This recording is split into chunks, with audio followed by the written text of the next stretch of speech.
da je srećan i Bogom blagosloven današnji praznik, današnji dan.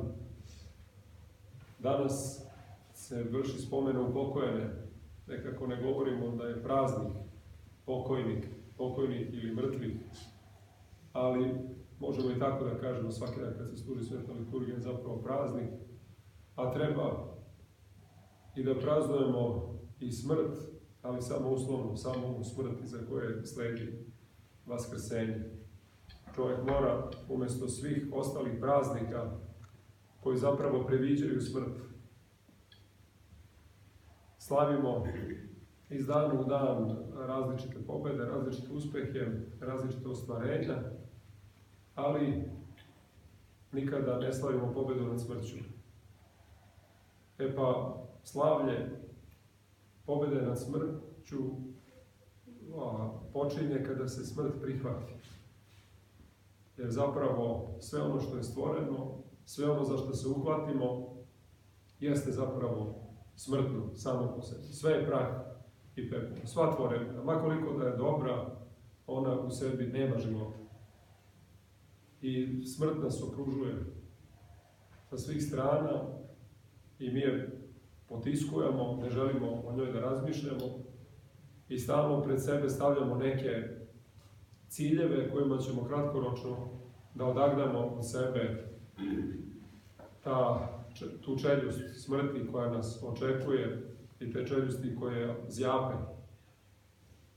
pred nama, ali zapravo nikako ne možemo to da izbjegnemo. Taj susret nas očekuje i to je jedina izvesnost. Jedina izvesnost u životu jeste smrt. I sve to mračno i čemerno deluje da nema pobeditelja smrti. Da nema Hrista Gospoda, sve bi zaista bilo tako strašno i čemerno.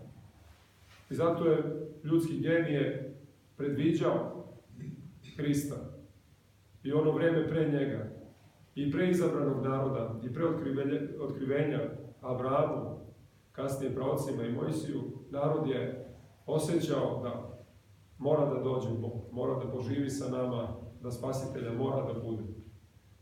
Od grčke mitologije, preko indijske, preko onoga što je dalekoistočna misao donela i onoga što su praktično proricali na svim kontinentima, pa do onoga što je zapravo bilo pravo otkrivenje. Izraelju, drevnom narodu koji se i rve sa Bogom, ali i vidi Boga i kroz to rvanje i hvatanje u koštac sa tom tajnom Boga zapravo sagledava Boga. Tu se Bog otkriva najviše da bi u svom ovaploćenju postavši čovjek zapravo otkrio u potpunosti, koliko je to nama sada dostupno, tajnu Božje ljubavi i tajnu svrhe ljudskog života.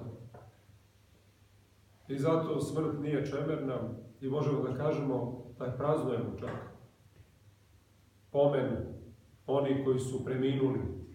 Evo i danas praznujemo prepodobnog Ilariona Velikog, koji je za života umro zarad Hrista, a i telom je preminuo, a evo baš ga praznujemo zato što je on umro na onaj način kako treba da se umre. Da se umre za sujetu ovoga sveta, da bi se živjelo večno. Da bismo se rodili za večni život. Da bi oni u grobovima, a zapravo u grobovima smo svi mi, čuli glas Sina Božijega u posljednji dan, kako se govori u ovom evanđelju.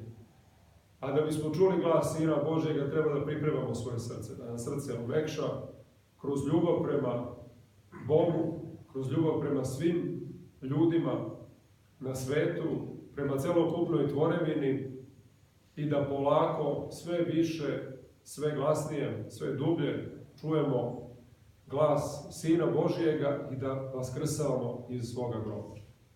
Eto tako, možemo sebe da posmatramo kao žive mrtvace, a one koje pominjemo svete, a i one za koje se molimo, iako su preminuli telom, doživljavamo kao one koji su iako preminuli živi. Tako da smo opet u ovoj liturgiji zajedno.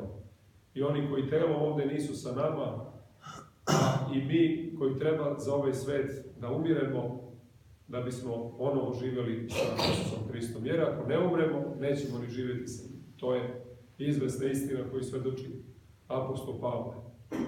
Neka bude srećan i Bogom blagosloven današnji praznik i da se radujemo umirući za Hrista svakoga dana, da bismo sa njim i sa vaskrsli i neka bismo ga proslavljali sa prehodovnim Ilarionom koga danas slavimo i molimo se za njegovu molitvenu zastupnicu, sa prečistom Bogorodicom, svetim angelima, svim svetima, zajedno sa Otcem i Svetim Duhom kroz sve vekove.